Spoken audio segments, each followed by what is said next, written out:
Hello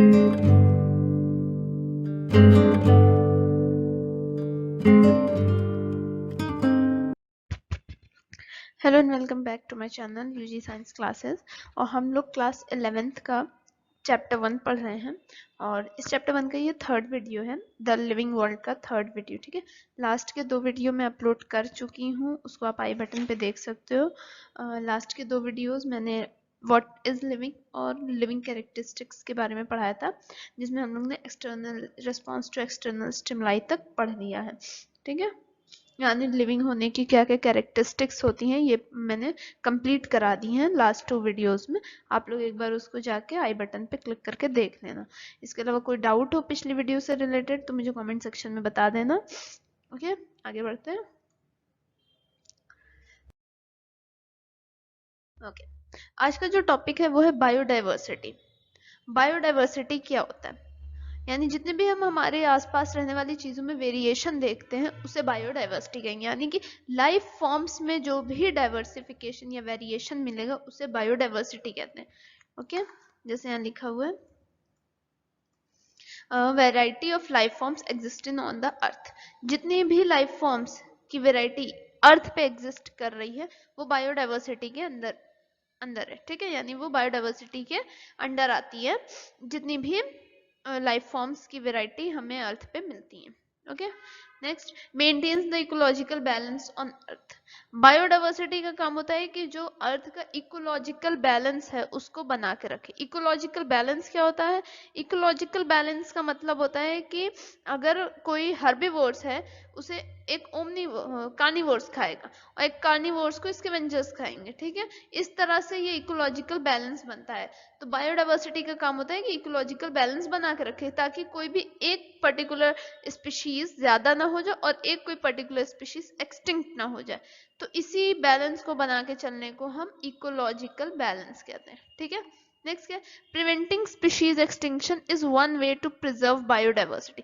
क्योंकि biodiversity का मतलब है वैरायटी, तो अगर कोई एक स्पीशीज एक्सटिंक्ट हो जाएगी यानी वो विलुप्त हो जाएगी, इस दुनिया से खत्म हो जाएगी, तो बायोडाइवर्सिटी नहीं रह जाएगी, बायोडाइवर्सिटी वो डाइवर्सिफिकेशन नहीं रह जाएगा।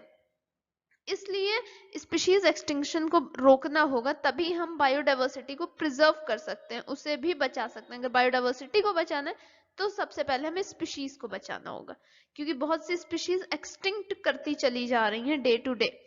मिलियंस ऑफ स्पीशीज एक्सटिंक्ट हो चुकी हैं जिनका हमें पता भी नहीं है। इसलिए स्पीशीज के एक्सटिंक्शन को रोकना होगा, तभी हम बायोडाइवर्सिटी को प्रिजर्व कर पाएंगे। ओके, नेक्स्ट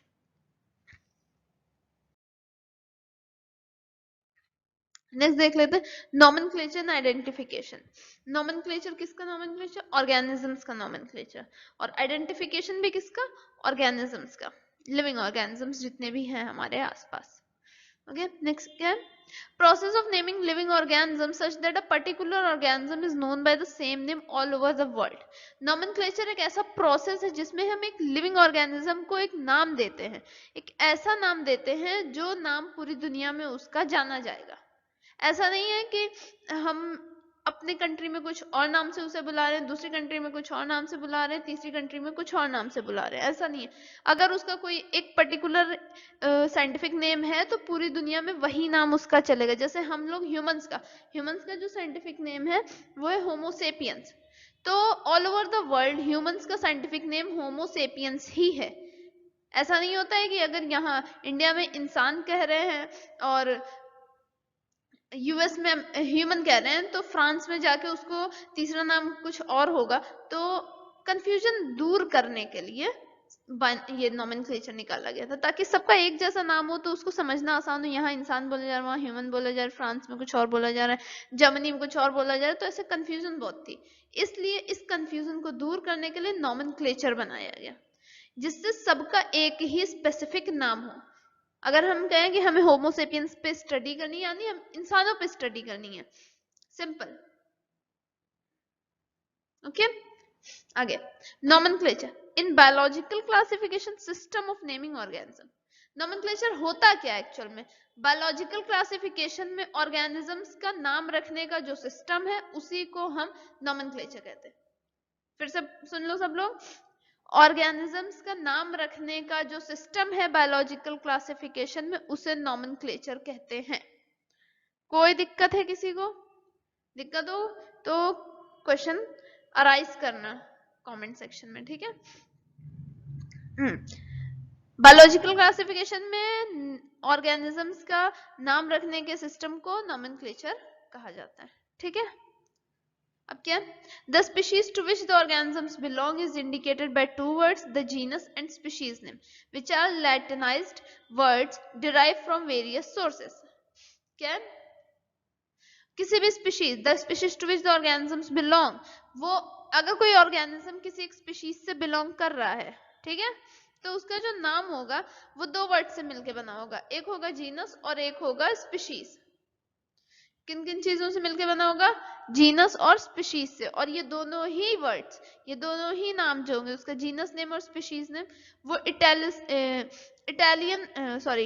बता रही हूँ, लैटिन में होंगे, ठीक है। वो लैटिन वर्ड्स होंगे जिन्हें डिफरेंट डिफरेंट सोर्सेस से निकाला गया होगा, ठीक है। लैटिन वर्ड्स के नाम किसी भी ऑर्गेनिजम्स के होंगे, दो नाम होंगे, एक नाम जीनस नाम होगा, एक नाम स्पीशीज नाम होगा, ओके। जीनस और स्पीशीज नेम्स। इस तरह से हम नॉमेनक्लेचर की तरफ बढ़े थे। स्टार्ट हुआ था नॉमेनक्लेचर इस तरीके से, दो नाम रखे जाते थे, लैटिन में होते थे और डिफरेंट डिफरेंट सोर्सेस से भी निकाले जाते हैं।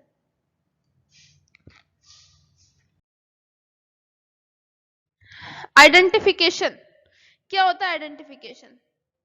नॉर्मल पहचानना, बिल्कुल वही है यहाँ भी। Describing N organisms correctly so that organism can be named, किसी भी ऑर्गेनिजम्स को बिल्कुल सही सही पहचानना जिससे कि उसका नाम रखा जा सके, ओके। किसी भी ऑर्गेनिजम्स को बिल्कुल सही सही पहचानना जिससे उसका नाम रखा जा सके, आइडेंटिफिकेशन कहलाएगा। Without identification we can not carry out the nomenclature. अगर हमने आइडेंटिफिकेशन नहीं किया है किसी ऑर्गेनिजम्स का या ऑर्गेनिज्म का पर्टिकुलरली, तो उसका नॉमेनक्लेचर नहीं हो पाएगा, उसका नाम नहीं रखा जा सकता, क्योंकि वो आइडेंटिफाई ही नहीं है कि वो कैसा जानवर है, कैसा एनिमल, कैसा ऑर्गेनिज्म है। जब तक उसका आइडेंटिफिकेशन नहीं होगा तब तक उसका नॉमेनक्लेचर नहीं होगा। Next, importance of nomenclature. Nomenclature की क्या इंपॉर्टेंस है? सो a common system of naming is essential so that it make it widely accepted throughout the world। एक ऐसा कॉमन सिस्टम चाहिए था नाम रखने का ऑर्गेनिज्म का जो कि पूरी दुनिया में माना जाए। इस तरीके का सिस्टम चाहिए था कि वो पूरी दुनिया में उसके थ्रू नाम रखा जाए तो उसे माना जाए। Next, this helped to a great extent in maintaining the standardization in naming living things। Nomenclature की हेल्प से बहुत ज्यादा हेल्प हुई है, नॉमेनक्लेचर से बहुत ज्यादा हेल्प हुई है किसी भी लिविंग थिंग के नाम को रखने के लिए, उसको स्टैंडर्डाइज करने के लिए। यानी कि नाम रख दिया, उसका आइडेंटिफिकेशन हो गई, उसके बाद उसका इजीली क्लासिफिकेशन हो गई, उसकी सारी कैरेक्टरिस्टिक्स, सारे हैबिट्स, हैबिटेट्स, जिस तरीके का भी उसका एनवायरमेंट होना चाहिए, सब कुछ एक जगह पे कन्वीनियंटली हो जाता है। इस वजह से नॉमेनक्लेचर एक बहुत बड़ी मदद साबित हुआ, ओके। Let's proceed।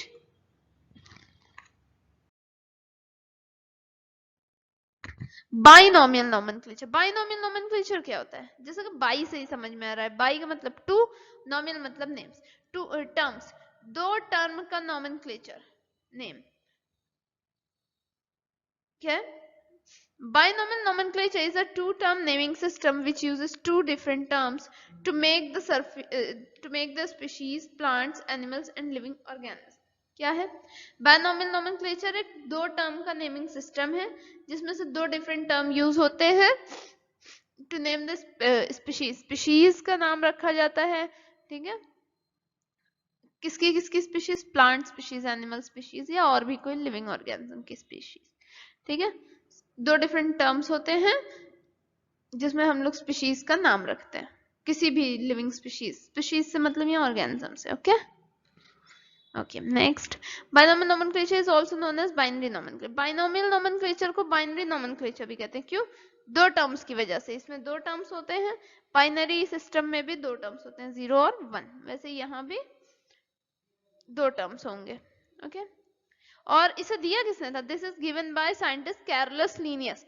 बहुत बड़े स्वीडिश साइंटिस्ट हुए हैं कैरलस लीनियस, उन्होंने इस टर्म को इंट्रोड्यूस किया था फर्स्ट टाइम, और तब से लेके अब तक यही टर्म चल रहा है, ठीक है, यही पूरा चल रहा है नॉमेनक्लेचर।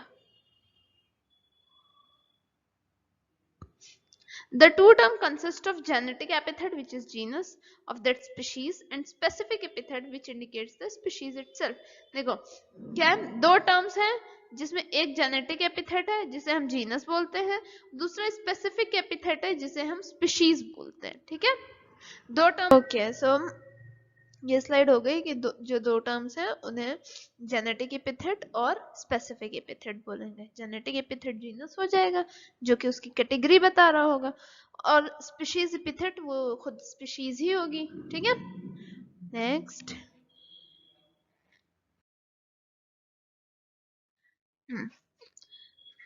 क्या है, ये जो दो टर्म है, this two term naming system can also use some other different languages to create such scientific names. क्या है, ये जो दो टर्म नेमिंग सिस्टम है यानी कि बाइनोमियल नोमेनक्लेचर, ठीक है, इस सिस्टम में हम लोग क्या कर सकते हैं, इसमें हम लोग डिफरेंट लैंग्वेजेस के भी टर्म्स को यूज कर सकते हैं जिससे हम साइंटिफिक नेम बना सके उसका, ठीक है। These scientific names are unique and help in identifying organism anywhere in the world। ठीक है, ये साइंटिफिक नेम होते हैं इनका क्या काम होता है, इनका बस यही काम है कि ये पहली बात तो ये यूनिक होते हैं बिल्कुल, और इसके बाद ये ऑर्गेनिजम्स को आइडेंटिफाई करने में हेल्प करते हैं, वो चाहे दुनिया के किसी भी कोने में वो ऑर्गेनिजम्स रह रहा हो, वो ऑर्गेनिज्म किसी भी दुनिया में के कोने में रह रहा है, पर लेकिन उसको अगर हमें आइडेंटिफाई करना है तो साइंटिफिक नेम के थ्रू हम उसे आइडेंटिफाई कर सकते हैं। ओके ओके मेरी नेक्स्ट स्लाइड हो गई है, चलो नेक्स्ट ही देख लेते हैं। क्या system and rules, binomial nomenclature के सिस्टम एंड रूल्स क्या है। पहला रूल क्या है, according to this system each organism is known by two names, the genus name and the species name, these names are all written in Latin। पहला ये बहुत important rule है कि इस सिस्टम में सभी ऑर्गेनिजम्स दो नाम से जाने जाएंगे, पहला होगा जीनस और दूसरा होगा स्पीशीज, ठीक है, और ये दोनों ही नाम जीनस नेम और स्पीशीज नेम उसके लैटिन में लिखे होंगे, ठीक है, लैटिन में लिखे होंगे ये नाम जीनस और स्पीशीज, ठीक है, दोनों ही। नेक्स्ट क्या है, the genus name and species name of an organism written together और कॉल्ड इट्स साइंटिफिक नेम। जो जीनस नेम और स्पीशीज नेम साथ में लिखे गए हैं किसी भी ऑर्गेनिज्म के उसे साइंटिफिक नेम बोलेंगे, यानी जीनस नेम और स्पीशीज नेम को अगर हम साथ में बोलेंगे तब वो उसका साइंटिफिक नेम कहलाएगा किसी भी ऑर्गेनिज्म का, ठीक है। नेक्स्ट क्या है, the name of the genus always begin with the capital letter, the species name begins with small letter। ठीक है, ये बात बहुत इंपॉर्टेंट है कि जब भी जीनस लिखना होगा वो कैपिटल से स्टार्ट होगा और स्पीशीज हमेशा स्मॉल से स्टार्ट होगी, ठीक है। अगर दोनों साथ में लिखा है तो आगे वाला जीनस होता है वो कैपिटल में रहेगा, बाद वाला जो टर्म होगा वो स्पीशीज होगा, वो स्मॉल में लिखा होगा। Okay, the scientific names are always italicized, scientific names हमेशा इटैलिक में लिखे होंगे, ठीक है, इटैलिक में लिखे होंगे जिससे वो आइडेंटिफाई हो सके इजीली कि ये साइंटिफिक नेम है। जब भी हम बुक्स वगैरह में पढ़ेंगे तो हमें इटालियन में ही लिखे मिलेंगे साइंटिफिक नेम्स, ठीक है। Next, when hand written the genus name and species name have to be underline. जब हम लोग अपने हाथों से लिखेंगे किसी भी ऑर्गेनिज्म का जीनस नेम और उसका स्पीशीज नेम, तो जीनस नेम और स्पीशीज नेम के नीचे हमें अंडरलाइन करनी होगी जिससे वो आइडेंटिफाई हो सके हैंड रिटन नोट्स में भी कि ये एक साइंटिफिक नेम है, ठीक है। साइंटिफिक नेम को अलग से हाईलाइट करने के लिए या आइडेंटिफाई करने के लिए हम लोग को जीनस और स्पीशीज नेम के नीचे एक अंडरलाइन करनी होती है, ठीक है। नेक्स्ट, यहाँ पे कुछ साइंटिफिक नेम्स लिखे हुए हैं कुछ ऑर्गेनिज्म के, ठीक है, देख लेते हैं। जो पहला क्या, होमो ह्यूमंस का होमोसेपियंस, ठीक है, ह्यूमन का साइंटिफिक नेम होता है होमोसेपियंस। उसके बाद है मैंगो, मैंगो का साइंटिफिक नेम होता है मैंगीफेरा इंडिका, मैंगो का साइंटिफिक नेम दिया है यहाँ। ये एनसीईआरटी वाले हैं, जितने भी एनसीईआरटी में साइंटिफिक नेम्स हैं वो यहाँ मैंने मेंशन कर दिया, ठीक है। और क्या, फ्रॉग का दिया है राना टिग्रीना, राइस का ओराइजा सटाइवा, वीट का है ट्राइटियम सेटेवम, डॉग का क्या है कैनिस ल्यूपस फेमेलियरियसिस। कैनिस क्या है, इसका जीनस है, और ल्यूपस फेमेलियरियसिस इसकी स्पीशीज है। नेक्स्ट है कैट का है फेलिस डोमेस्टिका। लॉयन का क्या होता है? Panthera leo. टाइगर का होता है पैंथेरा टिग्रीस। हाउस फ्लाई का होता है मस्का डोमेस्टिका। सनफ्लावर का होता है हेलियंथस एनस। ठीक है, ये तो वो हैं जो दिए हुए हैं। इसके अलावा और भी बहुत आप लोग पता करना और याद करते चलना। जैसे अनियन का क्या होता है? अनियन का एलियम सेपा। ये सब जैसे कि दिए हैं, ये सब छोटी छोटी चीजें सब याद करते चलो ताकि आगे चल के एक साथ बहुत सारा बल्क में पढ़ने के लिए ना हो। ठीक है, थोड़ा थोड़ा याद रहेगा सारे साइंटिफिक नेम, तो आगे चल के अभी और बहुत से आने वाले हैं, सब निकल ना जाए दिमाग से, इसलिए थोड़ा थोड़ा याद करते हुए सब लोग चलो। ठीक है, इसके अलावा अगर किसी को कोई भी और दिक्कत हो, वीडियो से रिलेटेड हो या और भी किसी क्वेश्चन से रिलेटेड हो, तो वो मुझे कमेंट सेक्शन में बता देना, अपना क्वेश्चन लिख देना, मैं उसको आंसर कर दूंगी।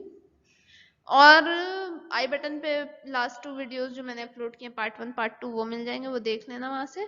और वीडियो अच्छा लगा हो तो लाइक कर देना वीडियो को, और चैनल को सब्सक्राइब करना मत भूलना, क्योंकि जल्दी ही क्लास 12th के बायोलॉजी की वीडियोस आने वाली हैं और केमिस्ट्री की भी आ जाएंगी जल्दी ही, 11 12 दोनों ही। So stay tune guys, okay. और सब लोग पढ़ाई करते रहो अच्छे से। चलो आज के लिए इतना ही है, बाय, हैप्पी दिवाली।